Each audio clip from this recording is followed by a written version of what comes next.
Hey, folks, welcome to today's podcast.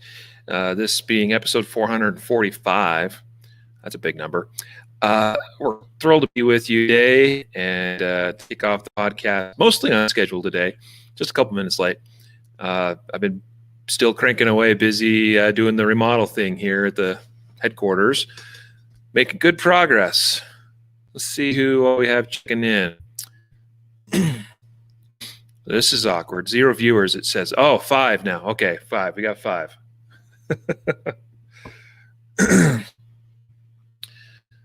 So today we have a special guest on the program. I'm really excited to bring her on in a moment and give her a proper introduction. And that, of course, is Becky Yackley, pro shooter and mom. And we'll do an intro. It'll be great. It'll be an awesome episode today. We got a lot of topics we're going to cover. There we go. We have our first comments coming in. Chad and Alfonso, thanks for checking in, gentlemen.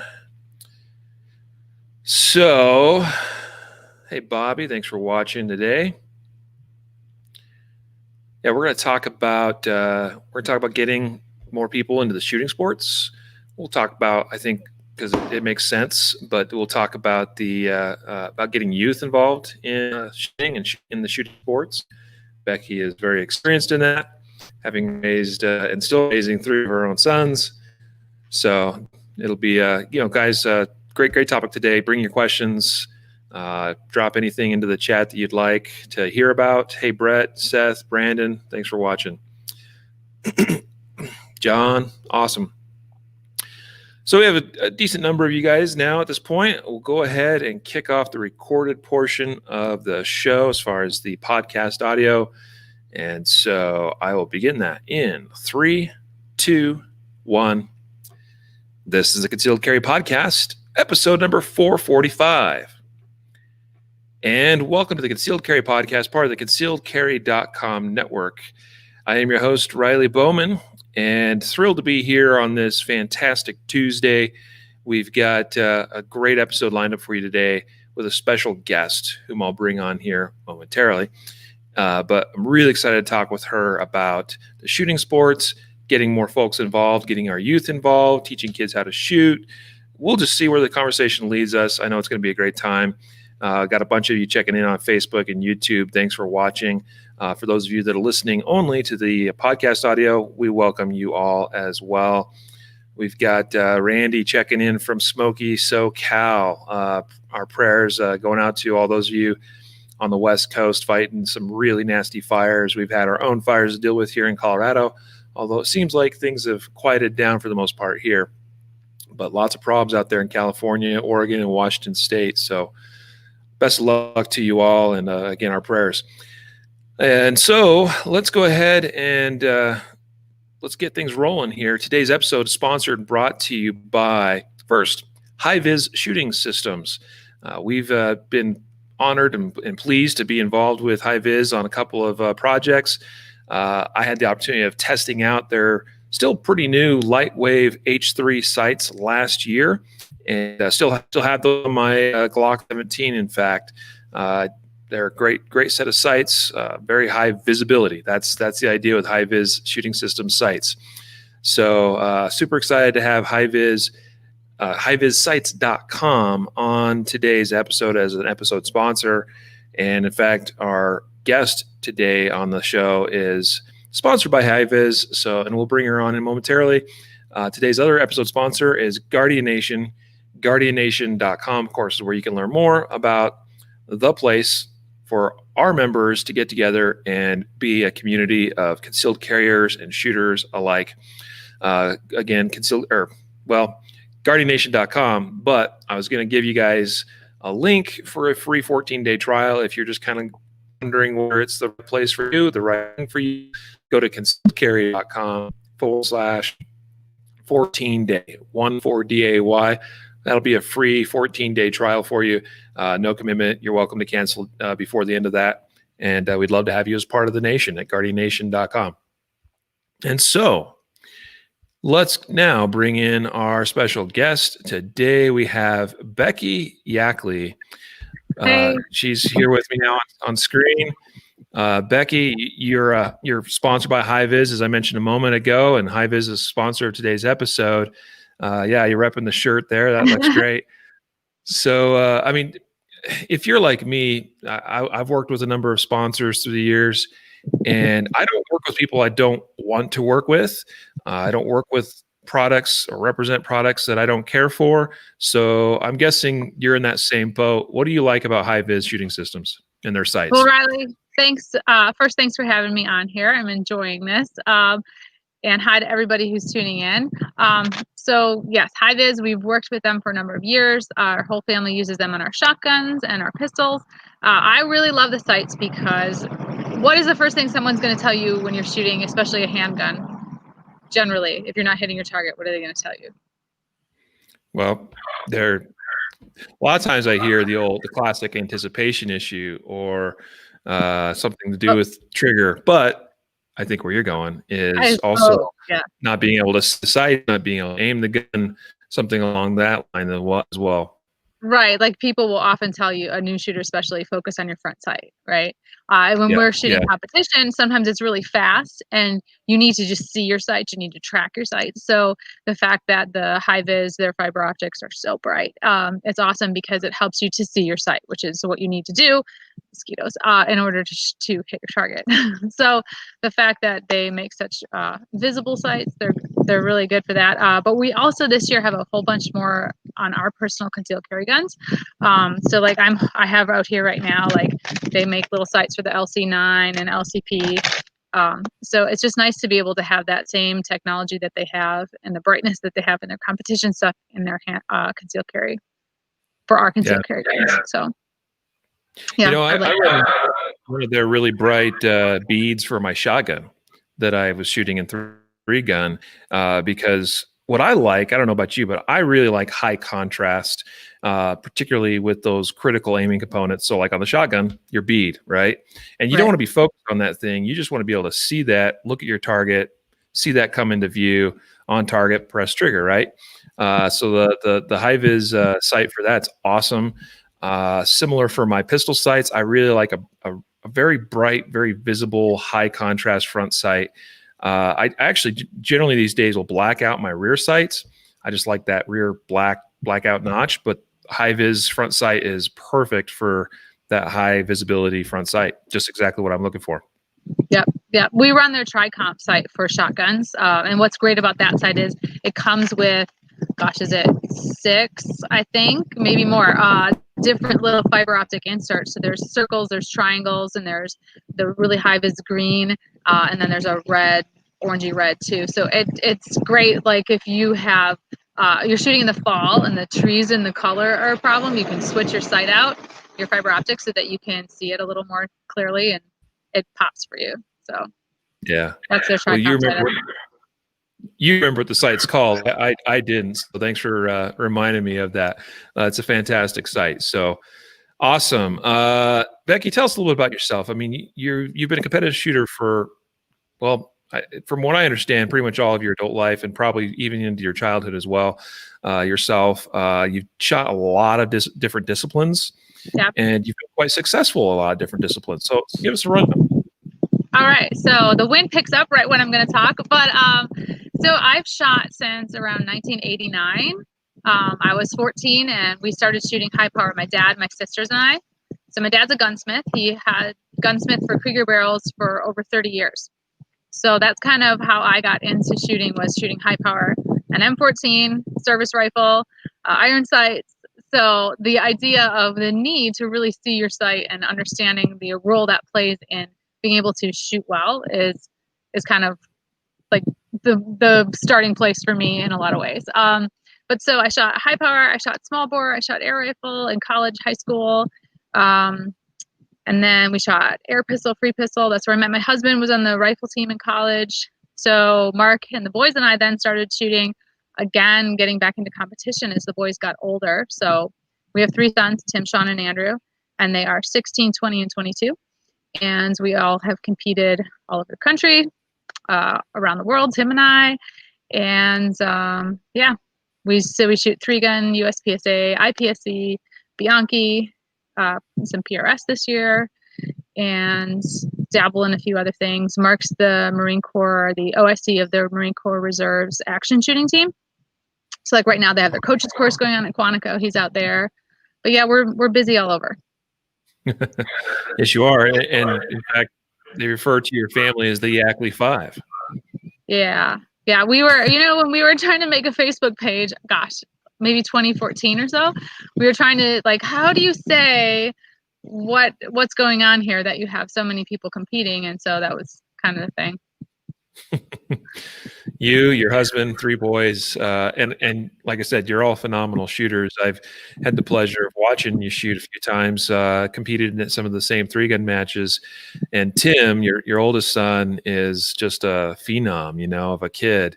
I mean, they're all great, but I really enjoy watching Tim. I mean, as he's grown up and developed into the shooter he is today, he's top notch. Yeah, so Tim has put in a lot of work. You'll hear people say, wow, it doesn't look like he's going that fast or something to that nature when he's done with the stage. And I think a lot of it is one time we were walking Blue Ridge Mountain 3-gun. It's a pretty popular 3-gun match. And Andy Horner over the years has had lots of challenging stages, and they'll be long. Like, I forget what the timeout is, but it might be like 3 minutes or something. So we're walking the stage where you go through a barn and you shoot all the shotgun, and then you grab your pistol and shoot all this pistol, and then you're going to grab your rifle. And so there's a barrel where you're going to dump your shotgun, and we're walking this stage, and Sean comes up and Tim goes, no, and he grabs him and he pulls him over like 2 steps. He goes, you need to be right here. So this is, in the course of the day before the match, when you walk all your stages and you kind of get your stage plans, and he's kind of narrowing it down. So like you've heard the term thin slicing, where people talk about seeing like just that little moment in time. And I think that he does some of these things naturally, and it's part of what makes him successful at what he does. Yeah. I remember watching him shoot a stage at the Wyoming Governor's match that I remember getting done shooting it, and it was probably one of my better stages. And it was one that, you started on one bay, and then you get done shooting there, I think with a pistol, and then you run around the end of the berm and hop up into some truck and then shoot, long range targets from that truck, the back of that truck. Yeah, I remember that, the MRAP. Or no, the MRAP. That's right. Yeah, yep. And I remember seeing the video of him after shooting it, and I'm just like, what? Like the time he laid down was just phenomenal, because you're exactly right. Like watching the video, it's like, it still doesn't look like he's moving that fast, but the time was just unreal. Oh, that's the day that's when you have that humbling moment of humanity, where it's like, I will never be that young and that lightweight and that spry again. Right. I will never be able to jump up. So I'll have to get better elsewhere, but I'm never going to beat Tim, moving and running and also climbing up through the awkward positioning of getting into that top turret seat of an MRAP. And it's funny. I think that that's something too. He'll talk about that frequently with his brothers. When he'll help out like at the junior camp, he'll teach the kids. It's not necessarily about doing things faster. It's about doing the things. It's not pulling the trigger faster. It's doing everything in between the shooting faster, right? Whether that's movement, whether that's transitioning, even just transitioning between targets. The faster you do all those other things that aren't the shooting, the faster the shooting can happen. Yeah. Awesome. It's fun stuff. And it's fun to watch your whole family shoot. So it's something I would love to get my own family and kids more involved. And maybe we could touch on that a little bit. You and I were talking before the show that I've got 5 kids, you got 3. So I got you outnumbered there, but yours got me outnumbered in terms of like match wins and stuff. But my kids generally like shooting. My 11-year-old daughter doesn't really care for it. For her, she's very sensitive. She's sensitive to loud noises. She's sensitive to large impacts. She's a very sensitive child. So it's not really in her nature to want to pick something up that goes boom, and loud and hits her in the shoulder or that sort of thing. And so I think with her, she's mostly shot just the 22. I think we did get her to shoot. I think she shot an AR once, because I was like, hey, look, this one's not going to really kick much. So give this one a try. And she was okay with it. But again, it's loud, right? Double plugged, over the earmuffs as well, and still it's just not really It's her too thing. much. The other kids thinks it's awesome. Right, My right, right. 9-year-old daughter especially, like I can't pull her away from the guns. If she touches them, she just wants to go, and she'll Right. shoot the whole family's ammo budget. So Right. Which is right now. We had a shootout this weekend at the Gen 3 match we were at, and people, like when it was head to head. So when one team won, other people were just kind of finishing up their steal. And Tim, his team was behind, but he was going to finish the steal. And Chad Francis joked, he's like, "Yeah, just shoot that $10 worth of ammo right there." so true. But the reason, let the motorcycle go by. The reason I asked about your daughter and what you shot with her earlier when we were talking was how some kids, they are sensitive, right? Even adults, it's overwhelming because if you haven't done this all the time, it's a new experience, and you have to realize, like, human beings, we're going to react. If there's a little explosion that we're holding in our hands, we're going to react. So double plugging. We just picked up a couple things that required tax stamps yesterday, and we're super happy about it. But one is a 9mm. I won at that Governor's Cup match, and it took till now to finally get it. So but like shooting a handgun and having a suppressor on it makes so much of a difference. Our friends that are overseas in Britain, they're always kind of laughing, like, you Americans can have all these guns, but you can't have the things that make them more polite or a little more friendly to shoot without jumping through a bunch of hoops. So true. Aside from saying, like, have her shoot a suppressed gun, she'll enjoy that more. I would definitely stick with 22s. Maybe do some air rifle stuff with her, something that's going to make it or even paintball. Or my boys, they love doing that. But things that are going to make it more fun and more friendly, so that they get more confident. Some people, like you said, your 9-year-old likes the noise and isn't afraid, and some people, it's just kind of their nature. So it's definitely something that you have to introduce people to the right way. We all see the fail videos on YouTube or Facebook where people hand someone a gun and they lose control. I mean, it's not funny. It's horrific. To me, it's terrifying, because you think they could turn around with that and really truly harm someone. So the way that you introduce someone to shooting is really important, and understanding that can impact not just them, but so, like, that's your daughter. It's going to impact her family in the future. Yeah. That's a great point, and it's something we keep working on a little at a time.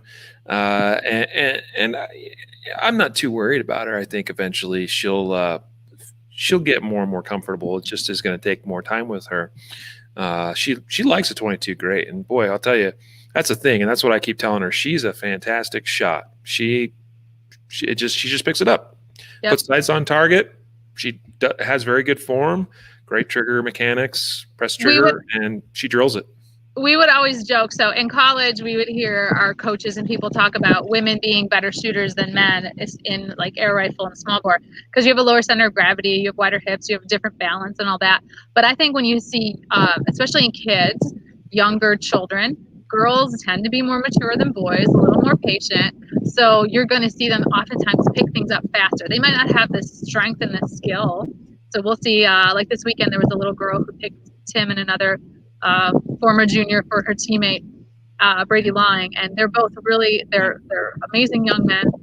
And then there's this little girl, and she's shooting a 20 gauge because that's all she can handle. And Jake Carrillo lent her his Benelli, his open gun, for the shoot off. And so she had a couple issues, and it's partly like it's an inertia gun. She's a tiny person, so there's all these things that play a role in it.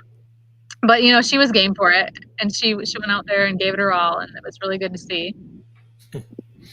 Good for her. Yeah. That, speaking of, so talking about getting shooters into the shooting sports, and particularly like our youth. So you've actually mentioned the Gen 3 match that you guys were just in Missouri. Yep. Something I've wanted to attend myself. It just hasn't ever quite worked out on the calendar. I've wanted to take my older son there. Hopefully next year we can make it happen. Hopefully ammunition won't be quite the problem that it is currently. But that's a great match, because for those that don't know about that match, that 3-gun match, it is a fundraiser for youth. provide scholarships for youth. Tell us a little bit about that. So Generation 3 Gun, it's a nonprofit, and it's Chad Francis and Jeff Welsh. They're down in Missouri, but their kids were competing, and they wanted to help more kids be able to compete. So basically what they do is they will give kids scholarships. They have to shoot a match, send them their proof that they paid and their results from the match, and they're going to refund them their match fee. So it's a good way to get kids who might not be able to attend a match to come to a match. And now that match also offers free junior entry. So all of us adults who go and pay our entry fee, we're raising money for that effort, to that effort. And they did a lot of fun stuff, like they did auctions, live auctions there at the awards of the match, and they do raffles. They had some really nice guns. David Power from Untitled Plastics, he runs the Industry Choice Awards, and he donated a bunch of guns to that raffle. So they had some pretty cool stuff from ADM and POF, and they had some nice stuff on the raffle table there. I've always been really impressed, just looking at the various posts and images and videos from social media through the years. I've been really impressed with how a lot of industry players have stepped up and supported that. I mean, you're totally right about some of like the certificates and prizes that these youth walk away from that match with is just like, wow, like I want to go shoot that match, Yeah. I wish I had, I wish some of that kind of stuff existed when I was a kid. I also wish I had some of the opportunities that some of these youth are getting these days when I was, that age. I grew up in middle of nowhere, Idaho, and there was nothing around. Shooting was step out the back door. Right. Here's your 22. Here's your, your Marlin 60 or your 1022. Go and shoot pop cans, whatever, and have a good time. I didn't know that matches existed. I didn't know anything like that was out there in the world, and maybe that wasn't even really in that area. I know it is now. It's actually kind of amazing to me to see some of the matches that are being run in Idaho these days, and maybe I just didn't know about that stuff. But wonderful organizations like Generation 3 Gun, and that's fantastic. I need to get my son more involved. I would love to add to it. I don't know, I'm sure you've seen posts when we shared about the 2A Heritage Junior Camps. That's a nonprofit that I started because of the experience our boys had going to the USPSA area camp. So in terms of getting new people involved in shooting, part of our goal with that was that this area camp affected us in that it wanted new shooters. It wasn't like you have to have X number of matches under your belt and have all the gear. They said, bring what you have. We'll help you out with anything you need, and come and learn. And so that's kind of the philosophy we incorporated into the 2A Heritage Camps. And we've been going on several years here. We started on our own in 2016, but I helped run MGM's junior camp on the East Coast for several years before that. And I think having the opportunity for kids to come to something, even if they don't have the gear, is really important. Like this year we brought loaner shotguns, we lent out pistols, and the kids that came, some of them didn't have shell holders. Like Katie Francis let the boys use her shell holders, and people were borrowing our shotgun or whatever. And it really helps those kids understand whether they want to get into this. It helps the parents let their kids have this opportunity to learn without having to invest a lot of money. So I think things like that are really important, that we help make them happen so that new kids can come and understand. Like you said, you grew up not knowing about these sports, that if there's an opportunity for kids to come learn about them, they should come and learn. Yeah, for sure. Speaking of we've been talking about youth somewhat here, but also just getting shooters or people in general involved in the shooting sports. I found it wasn't until, when was that? 2015, I think about 2015 that I shot my first match, like official match of any kind. Okay. Other than some informal competitions with some friends and family, I have a shooting family, my uncles and my cousins, and we'd get together, and sometimes it would just be who can make this shot, and that kind of thing. Yeah. But it wasn't until about 2015 I shot my first match. And I think what held me back was, number one, not knowing what you don't know, right? So you hear about these things and you're like, okay, that's cool, but you don't really know where to find out more info. You don't know what the organizations are. You don't really know a lot about the disciplines. And And then once you start kind of figuring maybe some of that out, then you're still like, well, it looks like I need all this fancy gear and equipment. And I don't have that. So, I mean, what's your advice to people that maybe find themselves kind of in that boat? And I know we have people listening to this podcast today that are in that boat. Okay. So I'm going to say the first thing that you should do is find a place to go. That's kind of number one, right? You can't go unless you know where you're going, unless you have somewhere to go to. So get on practicescore.com, and you're going to be able to search by your city, your state, your zip code, your region. You can find somewhere to go. You can find big matches. And if you're finding something, but there's not local league nights, a lot of places will have a league or a local match. If you don't see them, look at the clubs that are on there and listed and who's holding events continually, and then reach out to the club, see if they have a Facebook page, see if they have a website, and you're probably going to find out more opportunities than you're even going to see on Practice Score. But Practice Score to me is like the hub to find out what's happening in terms of competitions and events. They have a competitions listing, like matches, and then they have one that says events. So people should explore that. So I'd say that's number one. And then in terms of understanding what you're going to do, there's so many disciplines out there, right? You have Steel Challenge, USPSA, IPSA, there's 3-gun, there's PRS. Find something that really fits your skill level and be honest with yourself. You're not going to say, I'm going to go shoot a 3-gun match when I've never competed in anything before. That might be overwhelming. It might not be safe. You might want to, you know what I mean? You don't want to spend $200 on an entry fee and show up and get DQ'd because you didn't understand a rule, right? Right. That wouldn't make much sense. You'd rather spend that on ammo right now, I think. For sure. So really, like, be honest with yourself. The simplest place to start would be a Steel Challenge match, because most of the stages don't require any movement. It doesn't even require a holster. So you start from a low ready pointed at a cone and you shoot 5 pieces of steel. You get 4 strings, right? And then they take your top 3. So like Steel Challenge is super easy place to start. You can find, NRA small bore or air rifle, things like that. You got your Isaac Walton leagues. When our boys were younger, the Isaac Walton League in Manassas, Virginia, held a weekly small bore and air rifle, but I know they did small bore, and they would do a camp in the spring. So something like that is another venue or avenue to look at. What are the local places close to you?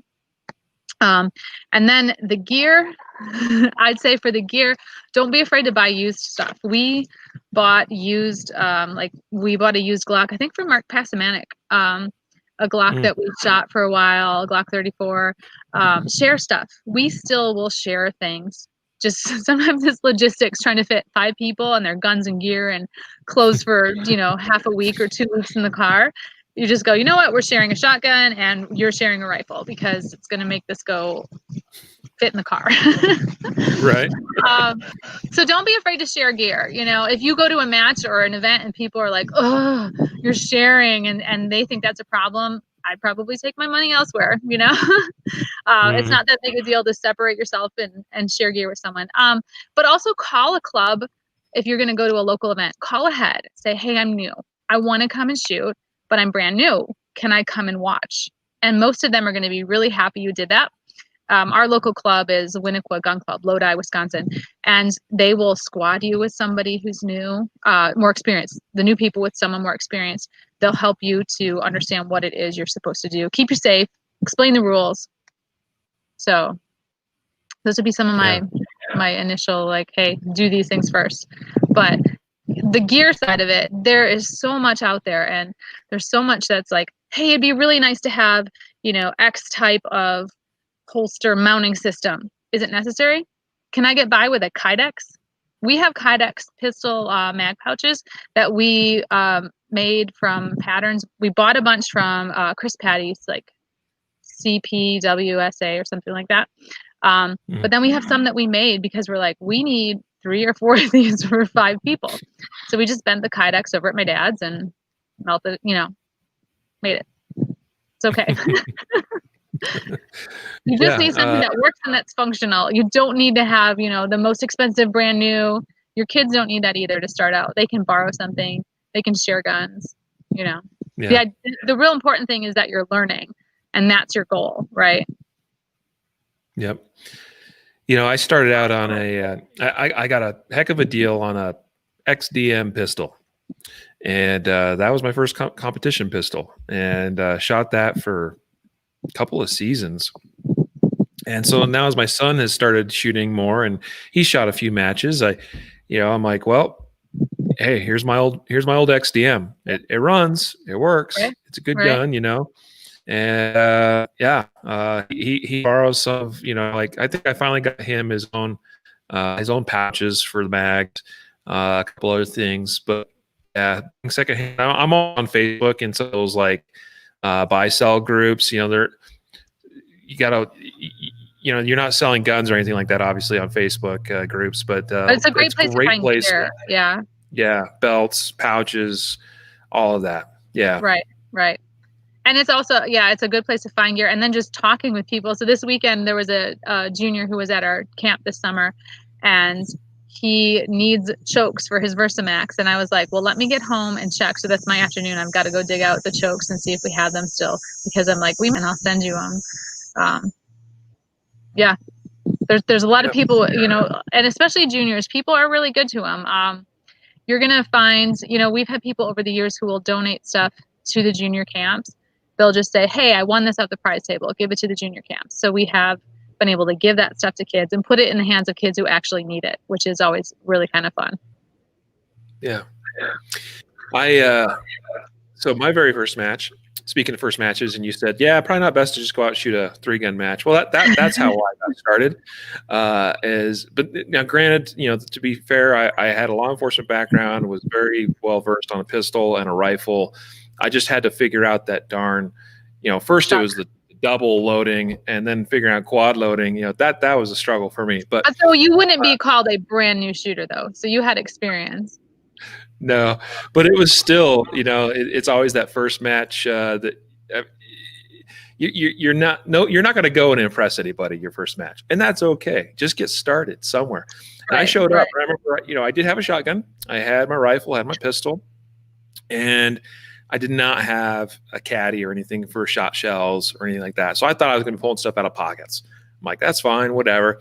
But here's what's so cool about the shooting community. I show up. Fortunately, because a friend of mine suggested it, I was like, I had the wherewithal to go and ask for like the match director or somebody, right? And so I did find the match director. I'm like, hey, I'm new. I have no idea what I'm doing. And he got me set up with somebody that knew what they were doing.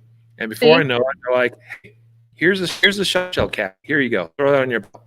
And, stuff's getting thrown at me. And, you shoot your first match. You start figuring out how things work, how things go. That gives you some background or some experience, at least in maybe how you want your gear set up. Because, hey, I borrowed that shot shell caddy, but it did not work for me the way that was set up. Right. So now I want to change it. This, be this angle, be that angle, whatever. Yeah.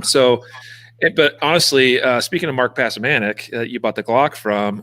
Mark was influential on me in my early days, getting me guided. And he was like, bro, don't shoot 3-gun. He's like, start with USPSA or something simpler, or Steel Challenge, and then we do the 3-gun. And I'm like, no, I'm stubborn. I'm going to do the 3-gun. So I wouldn't go that route. So just so you know, for the record, Mark's advice was sound advice. It was okay for me, but I've gone full circle now, shot 3-gun for several seasons. And then last year I was like, this is fun, but maybe I'll just focus on USPSA for a while. So that's where my focus is at these days. And I'm having a lot of fun, and I'm spending less money doing it too. Yeah. Well, so, something I would add to that is because there are so many disciplines, some are more complex than others. But even the ones that are pretty simple, like, all right, PRS. I shot 3 PRS matches this year. Part of that is in work I do for Krieger, but, back to the lending gear out, the match director at the last local match, he made this announcement. He said, look, if you don't have a piece of gear, look around in your squad and ask somebody for help. And you guys who are experienced, if you have the gear and they need it, you better be lending it to them, or you're not welcome. He didn't say you're not welcome, but kind of alluded to it.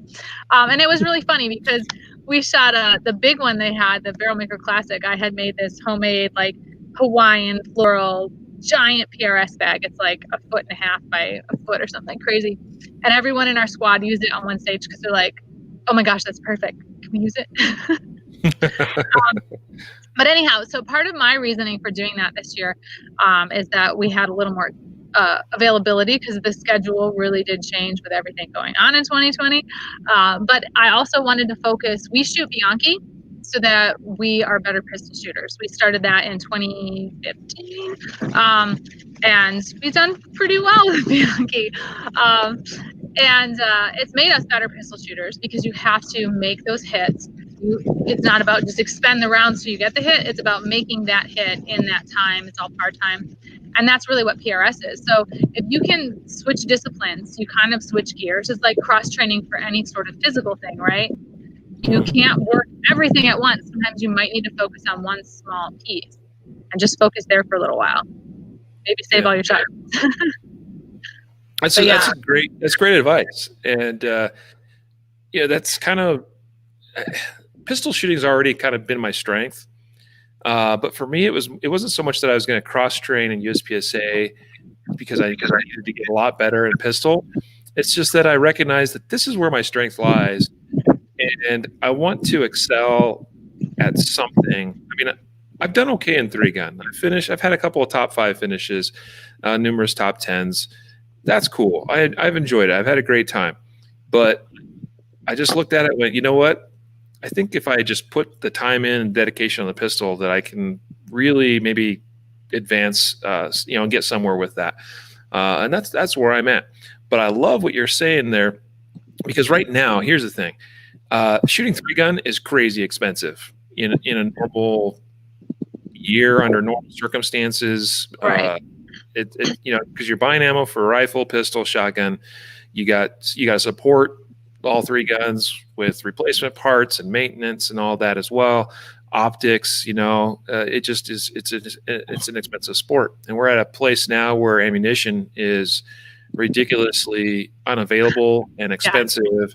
Yeah. And so, like to your point, maybe shooting PRS or something might not be such a bad idea right now, because guess what? The ammo I see available on the shelves is stuff like you would shoot a PRS. Yeah, right.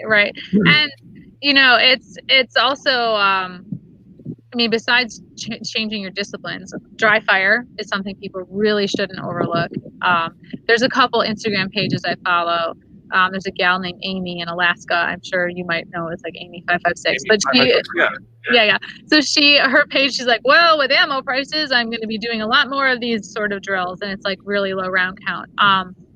And it's kind of funny because one that she put up is something we do a lot of, just because it's a good drill, is we'll set up a plate rack and another piece of steel, and we'll just do draw to the plate rack or the piece of steel and transition to the plate rack. Or I'll just do even like draw to the plate rack, shoot one and transition. And I'm trying to work on my draw, I'm working on my transition, I'm working on my first shot time. But it's a single round. That's it, and you can do one year I won a whole case of 9mm at some multi-gun nationals. And so I used all of that to practice weekend. So I did like half of it. I did like weekend draws. That was it. It was not fun, but it was productive. Yeah, you can do low round count stuff and still get some work in. Well, speaking of dry fire, again, a family of 5 like yours, all those boys, and knowing that they like to shoot, I mean, I can imagine they can chew through some ammo in a right hurry. Yeah. What are some of the strategies that you've used as a family and as a mother teaching your boys?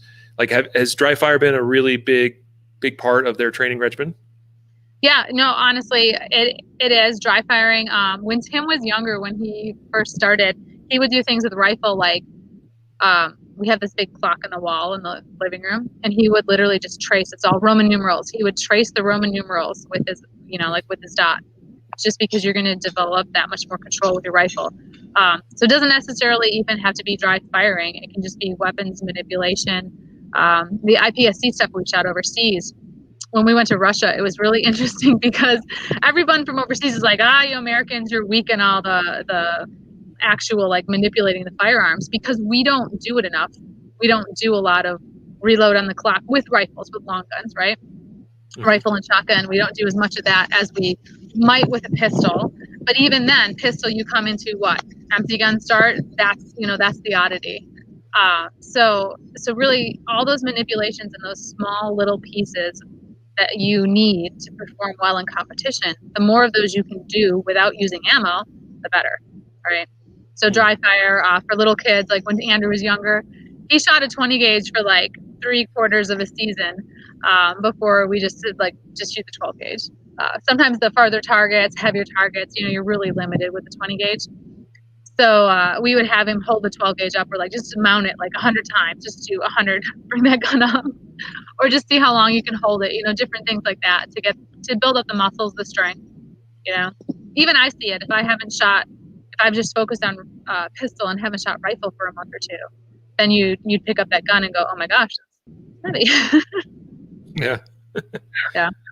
But yeah, for the most part with practice, we tend to stick to low round count, trying to work more than one skill into something you're doing. So it might be when we were practicing for PCC, it would be pick up the gun, whether we did a table start or mount the gun, and then do 1 or 2 shots and either a movement or transition, and then 1 or 2 shots. So you try to limit your ammo consumption. Even in a good year, don't waste it. There's no sense. Like, it's really fun to do a build drill and warm up, but am I going to do a bunch of them? No, not really. Mm-hmm. Might do a few. Like a V drill is super fun, but where you set up, what is it? 2 and 2, and then 1 in the center, and you go like, back and forth. It's really fun, right. But it takes a lot of ammo. It does. Yep. Yeah. And you could do some of that transitioning with dry fire. So. Yep. Yeah. So true. So true. Yeah.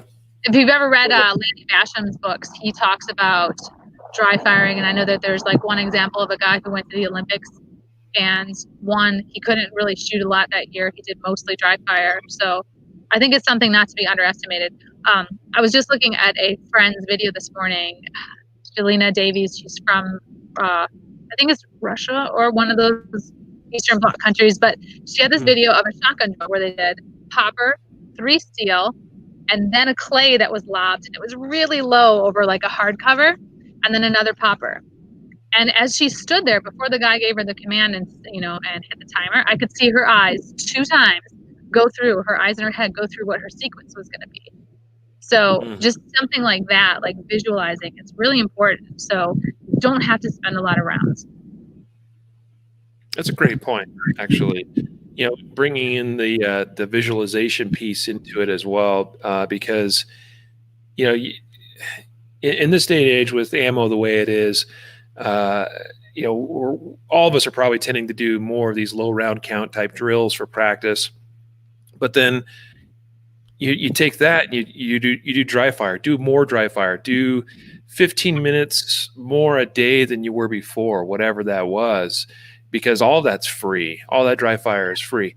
Yeah. And then, think about how many repetitions you get of that, how many sight pictures, how many draws, whatever it is, that all adds up. And then add on top of that visualizations of things. I've even practiced visualizing my dry fire stages, just because that's where I want to be at mentally as I'm approaching a stage, as I'm doing my make ready for the stage, that I'm standing there, I'm going through that last visualization of the stage. Okay, this is first I'm going to do this, we're going to go there, we got that target there, we got this difficult presentation over there, and we're reviewing that all in the head.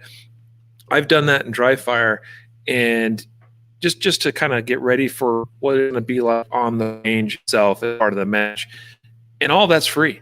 And it's all, the power of the mind is amazing. I have not read Lanny's book yet, although it's on my list of things to read.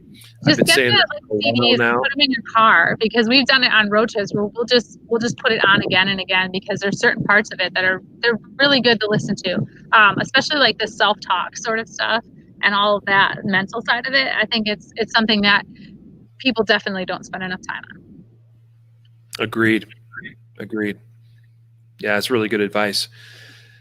So let's kind of bring this full circle somewhat. We've talked about we covered a lot of ground here today. We started off the episode though talking about sights a little bit, talking about high vis as a sponsor of today's episode. You even touched on it a little bit as far as some of the specific products that High Vis offers, Becky. I'm curious. I mean, do you carry a gun concealed? Mm-hmm. Yep. What's your choice of gun? I have a little, so it kind of varies. So I have a little Ruger LCP. We have several of them in our house. We've got some high vis sights, and I'm like, this is like the LCR, but we have some different, where am I going camera? Some of their different sights. I carry that one because it's tiny. Like I have a pair of running tights. I can zip that into the pocket. If you're wearing jeans and a t-shirt, it's in a little sticky holster. It's super concealable. But then like road trips where we're driving, I'm probably going to have something bigger. I'm probably going to have something, it's in the back of seats. It's in the, back into the car. And depending on the states I'm driving through, yada, yada, yada, whether it's loaded or not loaded. I change it up. We've got an LC9. I'll sometimes steal some of the SIGs that Tim has. It just kind of depends on where we're going and what you're wearing that day. What's your favorite pistol of all, out of everything available, whether you own or not own even? What's your favorite pistol to shoot? So I bought a 2011 that was built by McLaren, and that's my 3-gun pistol, my limited pistol. That's my favorite pistol. It's got like a 1 pound 8 ounce trigger. I love the gun. It's just like how it's set up and how it shoots. It's probably my favorite pistol ever. And it's honestly the first competition pistol that I bought just for me. So awesome. It was used. I bought it from Lance Tingler. So it was a used gun. It's my favorite gun. The boys every so often, like this past weekend, Sean got to the match, and Tim's, I don't know if he or Tim noticed it, but they're like, hey, look at that rear sight of yours. Like something had come loose. And so they're like, you got yours, right? And I said, yes, I have mine. It's my backup gun. You can shoot it. Yeah. So what do you practice besides competition? Do you also practice more of a defensive oriented side of things? Do you practice with your carry guns, for instance? Yes, a little bit. Like the LCPs are not fun to shoot, so I really don't shoot those a ton. We've got one that has a Crimson Trace laser on it, and I like that for the fact that those you really cannot, like, the sight is like flush. So you're like, wait, that's supposed to be the sight? So those aren't really enjoyable to shoot. But the other concealed carry guns, we'll actually shoot them a bit. This year we've been a little bit more proactive and all that. Again, just kind of with what's happening in the world. It's not a bad idea to be a little more proficient with your carry gun. And then the other side of it would be, say, like your stock Glock. Tim has one that he won last year, the 45, the Glock 45, and he was, when he got it, he's like, oh, everyone's got to shoot it. So, you go out there and you shoot a stock Glock trigger versus your competition 2011. It's a big difference. But if you can learn the trigger control, the visual patience to shoot something like that well, it only helps you everywhere else. So sometimes it's actually a good thing to pick up a gun you're not, maybe you don't find super enjoyable, and go shoot it. Yeah. I actually I get a kick out of shooting guns I'm not familiar with. If I have that chance, whether it's a friend or maybe I'm at an industry event and it's just like, well, what's the weirdest thing here I can shoot? Because what I find it does for me, kind of like what you're talking about, is it forces you to go back to the basics. Yeah. You can't rely on muscle memory or whatever. You're not relying on what you've already learned and developed skill wise with your particular gun. Like you have to pick up the gun, grip it properly, and then apply the correct trigger mechanics to it as you're pressing the trigger, or it's not going to go very well. I was at an industry event a few years ago. Ammo was provided, so ammo was free. There's all these guns to choose from, and it sounds probably weird and almost torturous to some people, but I spent probably the last 2 hours of that event just shooting a Ruger LCP. Yeah, that's torturous. Because I wouldn't do it normally, and I'm like, well, there's this pile of .380 ammo that nobody else there was shooting, and I'm like, that's mine, and I'm just going to go get really good at shooting this little stupid LCP, with a not so great trigger and terrible sights. And it was a lot of fun at 15, 20 yards. I don't know the exact distance, to try to clean a plate rack with that LCP. Sorry, there's like a bunch of smoke coming from Sean's blacksmithing shop right now, and I was like a little concerned looking over there, like, what is going on? If you need to go, you can go. No, I think it's all good. I don't think anything's on fire. No, but I actually learned quite a bit from 2 hours of practice of just trying to clean a plate rack with a really difficult to shoot gun. Yeah. Because, then I got back to my normal gun, a few days later or whatever, and it's like, oh, this is so much easier. But and that's a good thing, actually. I mean, to pick up your gun, to shoot it and go, that's almost easy. Like, because then it's also a confidence boost, and confidence, I think, is an important thing in shooting. Right. I would say it's underestimated or undervalued. So earlier you mentioned loading the shotgun, and you talked about loading 2 before we loaded 4, and then you were just talking about shooting something more difficult. I'd equate this again to the cross training idea, that when you go back and forth between different skills and something that's easier, something that's harder, like there's almost infinitely like different combinations and possibilities. But for example, shotgun loading, we all quad load, but every so often we might load 2, just because when you load 2, you have to move your hands faster. You got to move your eyes faster. So it's a good way to build up that speed, and then go back to, all right, now I'm going to load 4s, but my hand's going to be moving faster. My eyes are going to get moving faster. And the same thing with a pistol. You might shoot something with a stock trigger and not enjoy it, not like it, but you're really getting that time learning to be patient with your sight picture, patient with your trigger control, and then you're going to go back to your other gun and be able to shoot it a little bit faster and probably have a little more visual patience than you had before. So I think, it's any type of practice you can get is good, but definitely switching up those skills that you're working on will help you, even if it's not always fun. Mm-hmm. Great thoughts.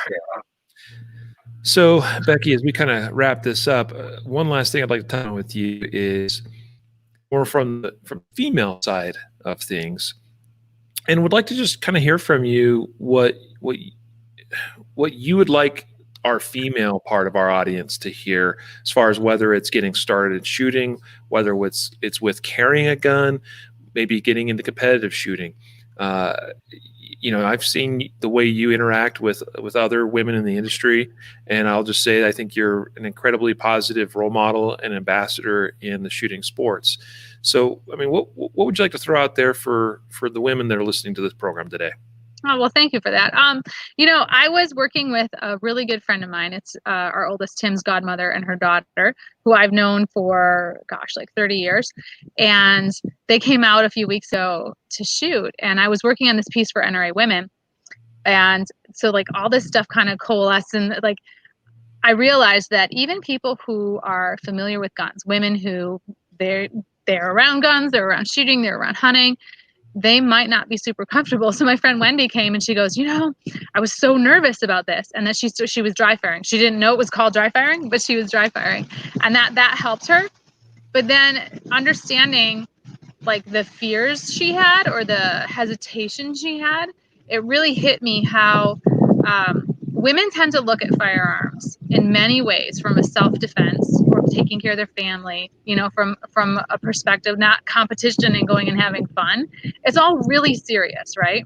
Mm-hmm. And I think that's good. But then there's also this side of it where if that's the only time women learn about guns and handle them is, talking about these really kind of heavy subjects and things that might be a little frightening, it doesn't make guns super enjoyable for them, right? It kind of puts it in the, like, you better carry this so you're not, attacked or raped or whatever, like all these things that aren't necessarily fun, right? We don't maybe want to talk about them. So I'd say for women, become familiar enough with your firearms, especially the ones you carry, that you can enjoy it, focus on trying to do something fun with it. And that might mean, hey, even if you just want to carry this to be safe, to protect yourself, to protect your family, go do something like a competition where you can have a little fun and enjoy it, because I think it's going to make you less fearful. It's going to give you more confidence. Like we talked about having confidence, and that being a big part of being able to, function under pressure and